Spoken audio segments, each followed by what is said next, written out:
मैं डॉक्टर पुष्पा कुमारी, assistant professor, स्नातकोत्तर हिंदी विभाग, SM महाविद्यालय भागलपुर बिहार में कार्यरत हूँ। आज मैं अपने विद्यार्थियों से जो स्नातकोत्तर हिंदी के सेमेस्टर 4 के विद्यार्थी हैं उनको पत्र 13 में इकाई 1 के अंतर्गत अस्मितावादी साहित्य का स्वरूप इस पाठ्यक्रम पर अध्ययन अध्यापन करेंगे। अस्मितावादी साहित्य का स्वरूप, यह पाठ्यक्रम तिलका मांझी भागलपुर विश्वविद्यालय भागलपुर के अंतर्गत स्नातकोत्तर हिंदी चतुर्थ संभाग में सम्मिलित है। जैसा कि आप जानते हैं, साहित्य का मुख्य सरोकार समाज से है। सामाजिक सांस्कृतिक समस्याओं, द्वंद्वों और संघर्षों की अभिव्यक्ति इसमें होती है। यद्यपि साहित्य में अनेक वादों एवं मार्गों को अपनाया गया, किंतु इसके बावजूद भी जाति, धर्म, नस्ल, लिंग, क्षेत्र, भाषा आदि के रूप में विभिन्न अस्मिताओं ने अपना रूप प्रस्तुत किया और उत्तर आधुनिक विमर्श के रूप में अपनी उपस्थिति दर्ज की। इसी क्रम में अस्मिता एक आधुनिक अवधारणा है। यह आत्म और अन्य के सापेक्ष अलग, विशिष्ट एवं स्वयं को संप्रभु मानती है, लेकिन उन समूहों या समुच्चयों से उभयनिष्ठता भी चाहती है जो विशिष्टता की श्रेणी में आ चुके हैं। इंसाइक्लोपीडिया ऑफ सोशियोलॉजी के अनुसार अस्मिता सिद्धांत एक ही आचरणों में अपनी व्याख्या खोजती है, जो एक ही परिस्थिति में विभिन्न लोगों द्वारा विभिन्न संदर्भों में प्रस्तुत की जाती है। अर्थात अस्मिता सिद्धांत एक ही परिस्थिति में विभिन्न लोगों द्वारा किए गए विभिन्न आचरणों में अपनी व्याख्या है। अस्मितावादी चिंतक इतिहास के अंदर से ही अपनी सार्थकता की तलाश करते हैं। अपने को तार्किक एवं न्यायपूर्ण सिद्ध करने के लिए ये इतिहास की ही शरण में जाते हैं। अस्तित्ववादी चेतना के साथ ही हम और अन्य का बोध पैदा होता है।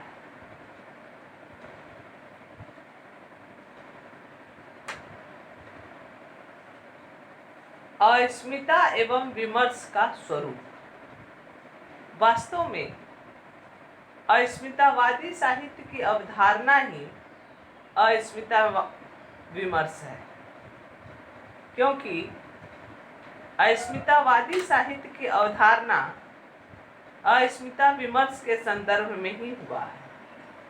अतः अस्मितावादी साहित्य का स्वरूप समझने से पहले अस्मिता एवं विमर्श इन दो शब्दों के स्वरूप को समझना अत्यावश्यक है।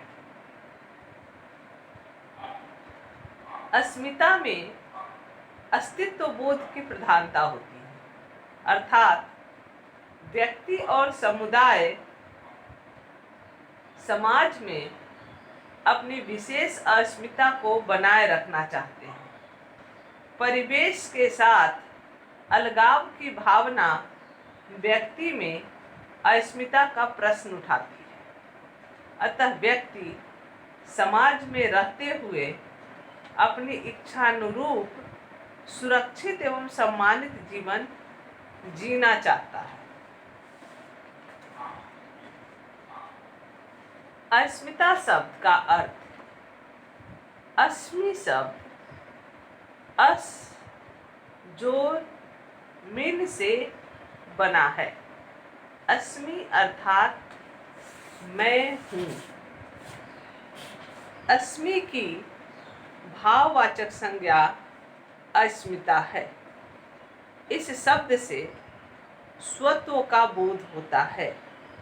इस प्रकार यह एक ऐसा दायरा है जिसके तहत व्यक्ति और समुदाय यह बताते हैं कि वे खुद को क्या समझते हैं। अस्मिता का यह दायरा अपने आप में एक बौद्धिक, ऐतिहासिक और मनोवैज्ञानिक संरचना का रूप ले लेता है, जिसकी रक्षा करने के लिए व्यक्ति और समुदाय किसी भी सीमा तक जा सकते हैं।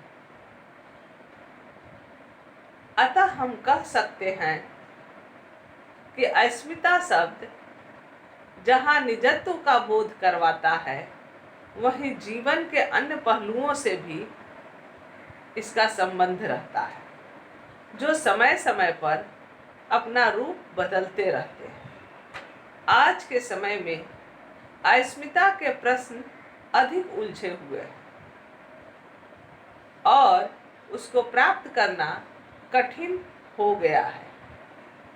राजेंद्र यादव इस स्थिति का विवेचन इस प्रकार करते हैं।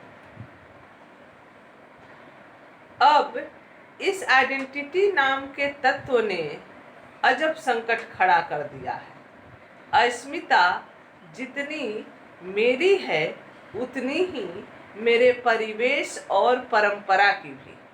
उसमें वर्ग, वर्ण, क्षेत्र, धर्म, लिंग, परंपराएं सभी कुछ घुसे और घुले मिले हुए हैं।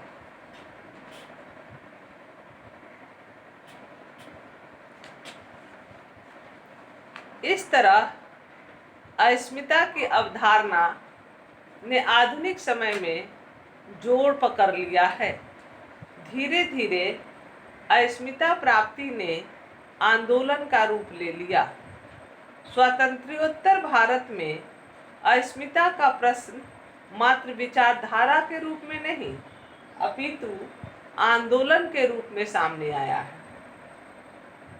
व्यक्ति के समक्ष वैयक्तिक अस्मिता के साथ साथ अन्य वर्गगत अस्मिताओं का प्रश्न भी उठ खड़ा हुआ है। वैयक्तिक अस्मिता में जहां स्त्री अस्मिता, पुरुष अस्मिता का प्रश्न उठता है, वहीं अन्य अस्मिताओं में दलित अस्मिता, आदिवासी अस्मिता, अल्पसंख्यक अस्मिता, क्षेत्रीय अस्मिता, भाषाई अस्मिता, राष्ट्रीय अस्मिता इत्यादि के प्रश्न उठ खड़े हुए हैं। अस्मिता प्राप्ति के संघर्ष की शुरुआत अपने वंचित, पीड़ित और प्रताड़ित होने के एहसास से शुरू हो जाती है, जिससे अपनी पहचान को प्राप्त करना सबसे बड़ा उद्देश्य हो जाता है। सही अर्थों में अस्मिता एक हद तक संबद्धता, सरोकार, लगाव और अपनत्व से संबद्ध है, जिसे अंग्रेजी में सेंस ऑफ बिलोंगिंग कहा जा सकता है। विमर्श शब्द का स्वरूप। विमर्श का अर्थ है विचारण, आलोचना, व्याकुलता, क्षोभ और उद्वेग। भाषण, प्रवचन, प्रबंध इत्यादि। अर्थात भाषण, परीक्षा, आलोचना, विचारण, विवेचन, गुण दोष की मीमांसा आदि सभी विमर्श के ही समानार्थी है। विमर्श शब्द से जहाँ बातचीत और वार्तालाप इत्यादि अर्थ सामने आते हैं, वहीं साहित्यिक रूप में इसका अर्थ है किसी गंभीर विषय का गहन विवेचन, विश्लेषण और अंततः तर्कसंगत निर्णय पर पहुंचने का प्रयत्न। अतः विमर्श शब्द जहाँ जागरूकता का परिचायक है, वहीं इसके द्वारा सामाजिक स्तर पर समस्या के निजात को भी प्राप्ति होती है। किसी भी समाज में व्यक्ति और जाति को चेतना कर यह दिशाहीनता से बचाता है। अस्मितावादी साहित्य का स्वरूप। अस्मिता और विमर्श के अर्थ एवं स्वरूप को जान लेने के पश्चात यह स्पष्ट है कि अस्मितावादी साहित्य स्वयं के पहचान को व्यवस्थित रूप में अंततः तर्कसंगत निर्णय अथवा निष्कर्ष पर पहुंचने का साहित्य है। जब हम किसी व्यक्ति, जाति, वर्ग, क्षेत्र इत्यादि की अस्मिता को प्राप्त करवाने या करने के लिए जिस विमर्श को साहित्यिक कलेवर में कलमबद्ध करते हैं, और वह साहित्यिक कलेवर में कलमबद्ध हो जाए और उससे अनुभूत सामाजिक व्यवहारिक बदलाव आंदोलन का रूप लेकर विशाल एवं अकाट्य सत्य की तस्वीर प्रस्तुत करे, तो वह अस्मितावादी साहित्य होता है। अस्मितावादी साहित्य आज के राजनीतिक सामाजिक दृश्य का सबसे अधिक मुखर और प्रमुख स्वर है।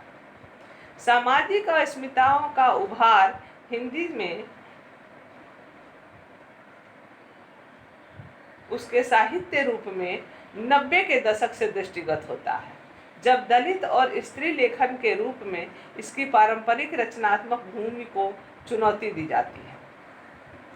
अभी तक हिंदी साहित्य में इन अस्मिताओं की बहुत ही सीमित एवं अप्रमाणिक अभिव्यक्ति रही है।